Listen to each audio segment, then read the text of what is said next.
Hi, welcome to week 4. The midterm is this coming Saturday, September 25th, starting at 9:30 a.m. Pacific time. The midterm is timed. You will have 2 hours and 15 minutes to complete the exam. As I mentioned last week, the midterm covers chapters 1 through 3 and labs 0 through 4. The midterm does not include the material that we cover this week. The Zoom link for the midterm is shown here. You can also find this link in Canvas by opening the Module 4 Introduction or by looking at the Canvas class calendar for September 25th. The midterm is open book and open internet, but not open neighbor. Other requirements are no leaving the computer without the proctor's okay, answering text messages, chats, phone calls, or talking to other people in the room. Please read the message on Canvas before you take the exam. The TA will be the proctor for the exam. Just a reminder, if you have questions, I have an office hour on Thursday at 8 p.m. Because of the midterm, we'll cover less material this week than usual. We'll step out of the textbook sequence and begin a more in-depth study of network security. We will cover the first half of Chapter 8, which is about 38 pages of reading.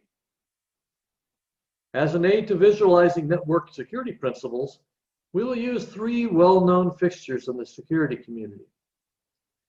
Alice and Bob, who want to communicate securely, and Trudy, who wants to intercept and or tamper with their communications.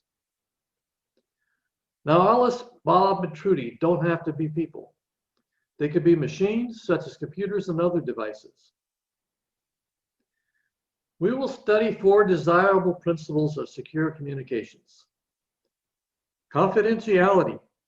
How do we ensure that Alice and Bob are the only ones that understand the contents of their messages and no one can eavesdrop on them? Message integrity. How do we ensure that the messages between Alice and Bob are not altered? Another aspect of this integrity principle is non-repudiation. If Bob has claimed that he has not sent a message, how can Alice confirm this? Endpoint authentication is the third principle. Are Alice and Bob really who they say they are? What are their identities, and how do they prove that? The fourth principle is operational security. How do we protect the data in all layers of the TCP/IP stack, and how do we protect the network itself from attack? During this week, we will cover sections 8.1 to 8.5. In weeks 5 to 7, we'll go back to the textbook sequence and we'll study the nuts and bolts of networking before finishing the final part of the network security chapter in the final week of the class. Okay, for this week, read the assigned sections in Chapter 8 and view the associated videos. Do the chapter quiz and chapter problem set. They are shorter than usual. Make your journal entry and submit programming assignment number 2. Finally, complete Lab 6 and its associated quiz. That is the only lab this week. After this week, you will have completed half the class. We hope that you have learned a lot and that you're enjoying your journey into the world of networking.